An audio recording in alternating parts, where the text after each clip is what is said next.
This is the 737 Max Captain speaking, and welcome to this video of Real Racing 3, the second episode in this series. Today we are going to look into Formula 1 in the, what Michael, the manager, calls the arena at the Marina. Weird name. We're going to get some upgrades for the car, because that's what you want to do if you want to achieve all your goals. During this, kind of want to call it a Grand Prix, but I know that might not totally be right. This will be a 3-part series. First, we're going to explore practice. Second episode, we are going to look into, or we're not going to look into, we're going to do qualifying and the beginning of the race.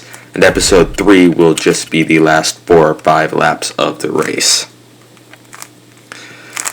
That in mind, once all these upgrades are done, we will get ourselves into actual driving.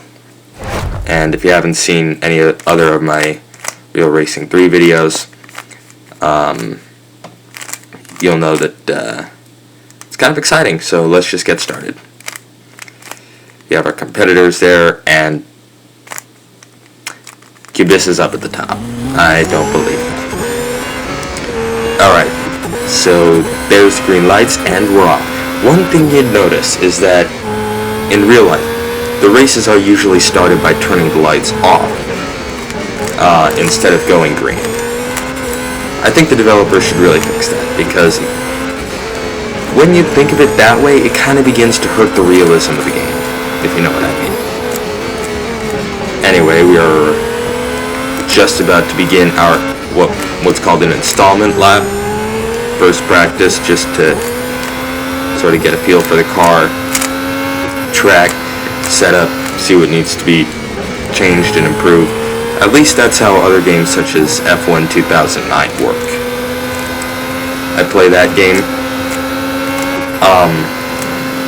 For technical reasons, I can't get any of those uploaded to YouTube. I am sorry about that.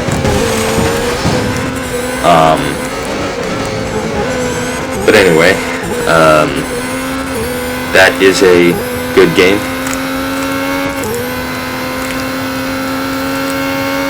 The deal with F1 2009 is that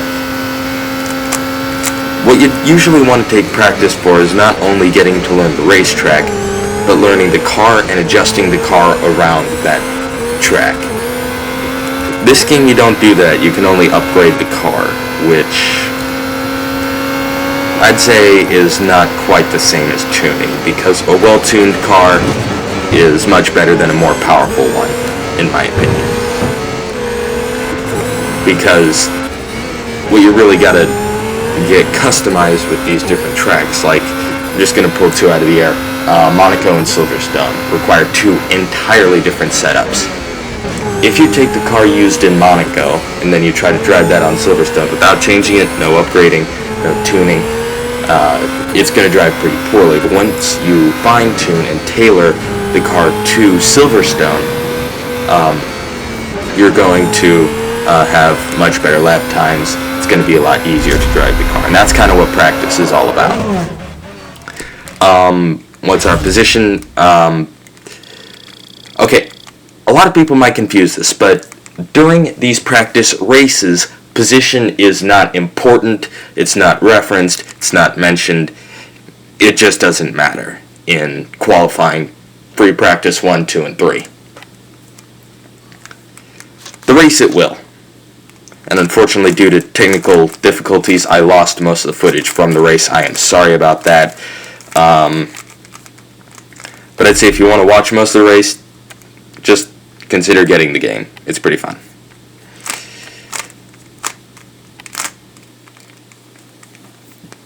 Oh, and if you achieve all the goals on time, you win the car.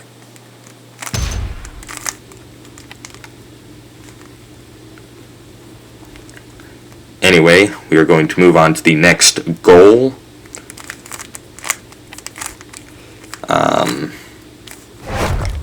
It's saying we are going to have to do some drafting, which, if you're not a racing expert, is when you put your car into the essentially the wake of another car, and that wake then combines to reduce wind resistance, less drag, makes the car go faster. Which in real life F1 they don't really do because they have what's called DRS, or drag reduction system. I think they also have boost. I don't know. I only played the game from 2009, which at this point was 10-11 years ago, so... And I don't think they had drag reduction system then. I think they only had boost.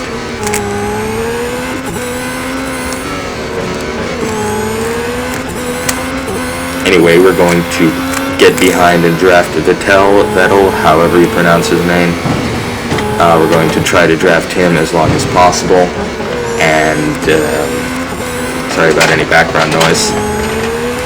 That's just a printer.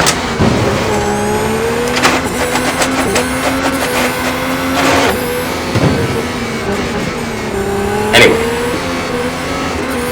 we are not going to be able to stay behind him. We are going to have to overtake him and move on to Albon. And we are on lap... We got 2 laps to get the goal accomplished, and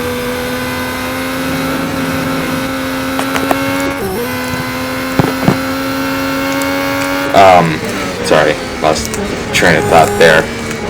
We're going to have to move on to Albon and get the final yards, because you can see up top center of the screen, not the mirror button. I will not demonstrate that, because believe me, you don't want to be looking behind you when you're going 175 miles per hour before going into a braking zone with someone in front of you. Believe me, that would not be pretty. Oh, no. Come on. Wait, why am I not drafting? Come on. Frozen at 1382. Oh, there we go. Ah! Seriously. Can't stay in front of me for just 60 more yards. You'd think that wouldn't be too hard given the rate of speed at which these cars travel.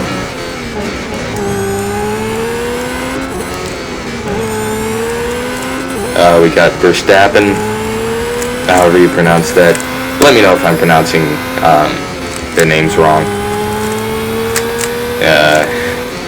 Because believe me, I hate it when someone can't pronounce something right either.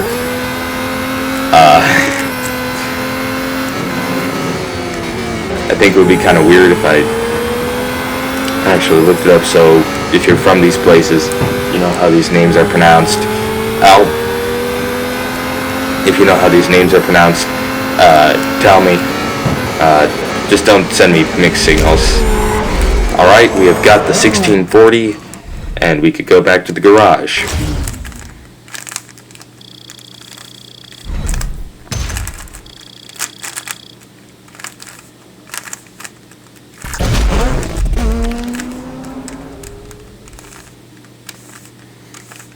And we're going to get some money, hopefully sufficient to upgrade the car. And that is a trophy for us.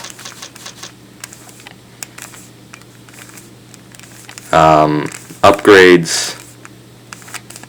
Nah, I can't do that. We're just going to move forward.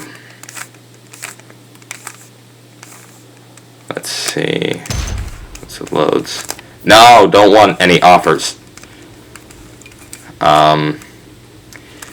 Okay, so this one, we're going to have to achieve 182 miles per hour twice in 2 laps, and then complete those 2 laps within 4 minutes.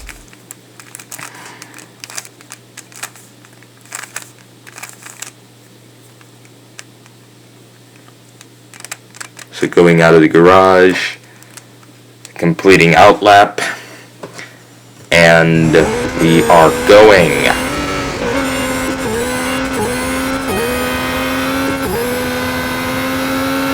And we have started. We have 2 laps to do this,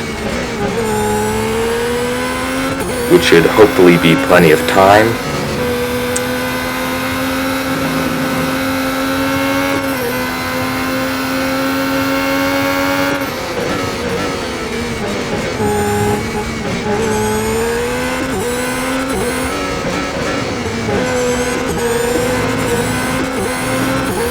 Alright, so there are 2 places in which it's optimal to go over 180 miles per hour. This is one of them.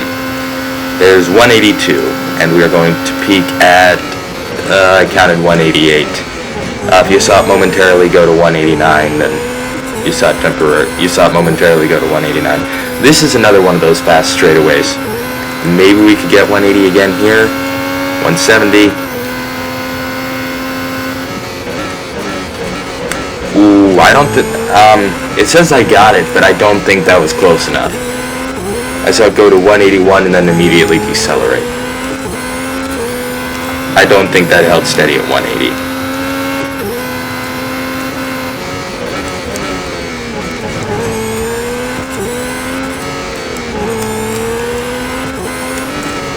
Anyway, we are about to come up on 1 lap to go, and I think once we return to the garage, that'll be it for this video. Possibly. Okay, so we got plenty of time left. It's not even close. We're gonna complete this lap in 4 minutes or less. If that guy gets out of my way.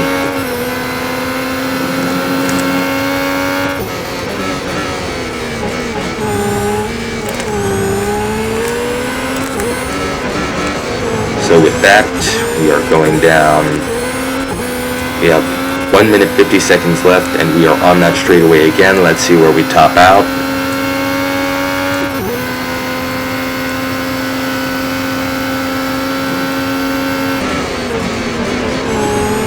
That might have gone up to 189. Might have gone up to 189. I don't know, it was close.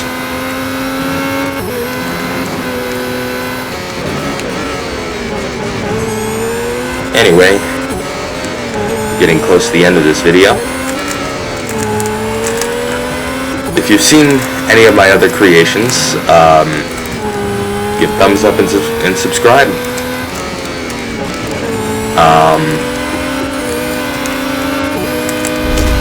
I don't have a lot of likes or subscriptions at the time of this recording, but you know, that would be nice. Not trying to become popular or anything, just like putting out my videos for all to see. One thing I like is this premiere function that YouTube now has. Oh wait, now we're gonna keep going. Oh wait, nope, this is it. Anyway, thank you for choosing the 737 MAX Captain. I hope you will join me again, and please like and subscribe. I hope to see you in the future. Till then, stay safe, and yeah, just stay safe.